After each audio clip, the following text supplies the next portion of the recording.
Merci, monsieur. Une autre question? Bonsoir, moi c'est Roland Dujard, je suis membre de la coalition contre l'uranium de Richard.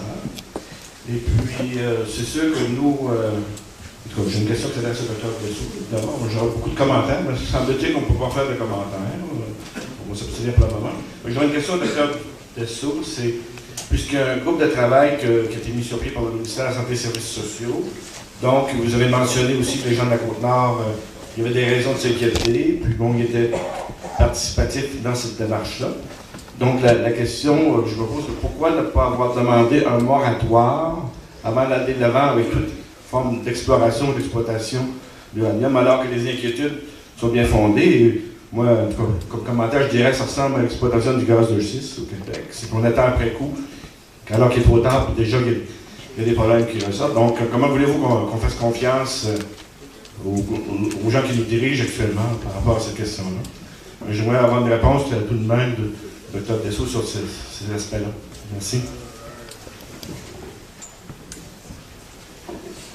Ce que je peux dire, c'est qu'il n'y en a pas actuellement d'exploitation de mines d'uranium au Québec. Il se fait maintenant de la recherche pour voir quels sont les risques éventuels, voir ce qui se fait ailleurs, voir ce qui pourrait être applicable ici. Maintenant, est-ce qu'il faut un moratoire avant ou après? Je n'ai pas d'opinion à ce sujet-là. Il y a des mines qui existent donc en Saskatchewan, qui existent dans d'autres pays dans le monde. Elles sont réglementées. On est en train de revoir toute cette réglementation, de revoir aussi les processus qui permettent de protéger la santé de la population. Et au terme de cette évaluation, de la revue de la littérature, on émettra une opinion. Ensuite, est-ce qu'avec cette opinion-là, il faut faire autre chose? On saura plus à ce moment-là. Merci. Oui, madame, une femme à gauche. Bonsoir, messieurs. Bonsoir surtout à madame Nathalie Normando. On dirait que le micro ne fonctionne pas.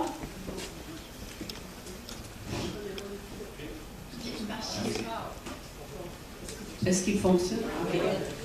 Alors, je le reprends. En 2 minutes, recommence. Oui, tout à fait, madame.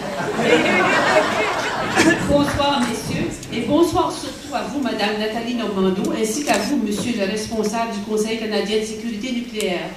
Aux 2 derniers, vous ressemblez drôlement à des émanations radioactives de cet uranium, incolore, inodore et parfaitement invisible.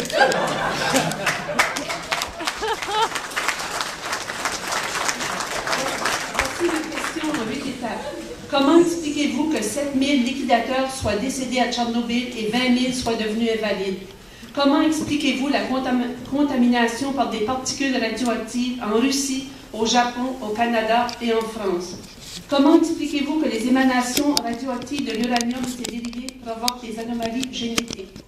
Comment expliquez-vous que les normes de concentration maximale de Becquerel, cette unité de mesure de radioactivité, soient de 7000 par litre d'eau rejetée au Canada, soit 467 fois supérieures aux normes en Californie?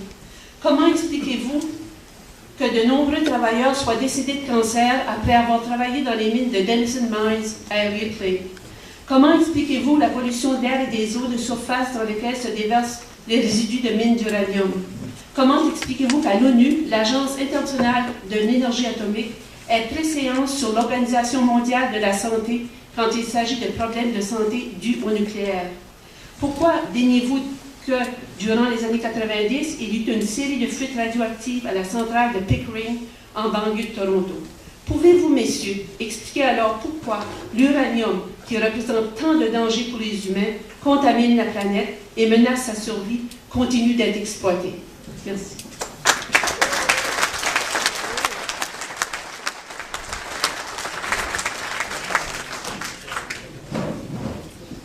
Madame, je ne sais pas par quelle question vous voulez que je commence à répondre. Mais malheureusement, comme je l'ai dit en début, je peux comprendre que vous puissiez avoir ce genre de préoccupation. C'est un choix très personnel ou collectif. Mais en fait, comme j'ai dit, on ne fait pas le débat sur l'utilisation de l'uranium, sur les centrales, c'est pas l'objet de la présente aujourd'hui. Mais j'entends ce que vous dites quand même, on ne peut pas y répondre. Alors voilà, d'autres questions aux experts. La caméra me gêne pour que je vois les gens, là, mais, parce que je ne dois pas quitter mon micro, je vais en prendre un autre. Le deuxième micro. Alors, moi, c'est Marie Gaudreau. Ma question, je pense que je vais la poser à Régis Gaudreau. C'est une question facile, c'est oui ou non. C'est par rapport aux lois sur les mines, c'est aussi à l'égard du droit de regard des municipalités. Alors, vous dites à Régis? Oui, c'est une question oui ou non. C'est Roch Gaudreau. Ah, excuse-moi. Une délégation du Nunavut a appris la semaine dernière en Finlande qu'il est possible pour les municipalités de bloquer un projet de mine d'uranium sur leur territoire. Selon un haut fonctionnaire du ministère de l'Environnement de la Finlande, les municipalités ont le droit de veto sur une mine d'uranium. Donc la question, c'est la loi sur les mines permettait aux communautés de décider si elles veulent ou non l'exploitation de mines d'uranium sur le territoire. Si oui, comment exactement? Comment, par exemple, une municipalité ou une MRC pourrait passer une résolution à cet effet? C'est complet pour votre question? Oui. Très bien. Oui, alors il y a deux niveaux. Premièrement, pour ce qui est d'aller chercher un claim, il n'y a pas d'autorisation à aller chercher auprès d'une municipalité parce que c'est simplement un droit exclusif d'exploration. Ça ne veut pas dire qu'avec le droit exclusif d'exploration, tu peux faire les travaux nécessairement. Comme je disais tout à l'heure, les travaux nécessitent absolument l'autorisation du propriétaire terrien s'il y a lieu. C'est juste en terre publique où il n'y a pas d'autorisation à aller chercher pour des activités de base. Cependant, au niveau des municipalités, dans les périmètres d'urbanisation, lorsqu'on émet un claim, on va consulter la municipalité pour vérifier si elle a des préoccupations particulières. Et à ce moment-là, on en tient compte et on transfère les conditions que la municipalité demande au titulaire de claim. Ça, c'est en vigueur depuis juin 2009. Mais la question, c'est est-ce que la municipalité a un droit de veto sur une mine d'uranium? Là, on parle de claim. On est en travaux d'exploration ici. On est loin d'un projet minier. Oui, mais la réponse, oui ou non, les municipalités ont-ils le droit de veto sur une mine d'uranium? Lorsqu'il y a un projet de mine d'uranium, il y a des audiences publiques. Dans les audiences publiques, à ce moment-là, les collectivités locales ont un mot à dire et les certificats mis par le ministère de l'Environnement en tiennent compte. Alors, s'il y a une problématique, une incompatibilité avec les populations locales, ça peut ne pas aboutir à l'émission d'un certificat d'autorisation.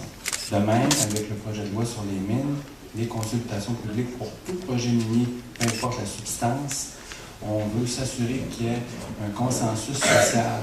Alors, si le milieu régional ne veut pas de projet minier, ça pourrait aboutir à des conditions que le ministre pourrait imposer qui ne permettraient pas de développer un projet minier.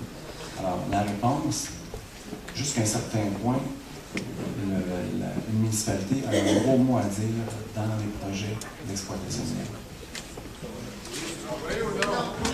Oui ou non? Voilà, ça répond à votre question, madame? Non. Non, ça ne répond pas parce que c'est une question oui ou non.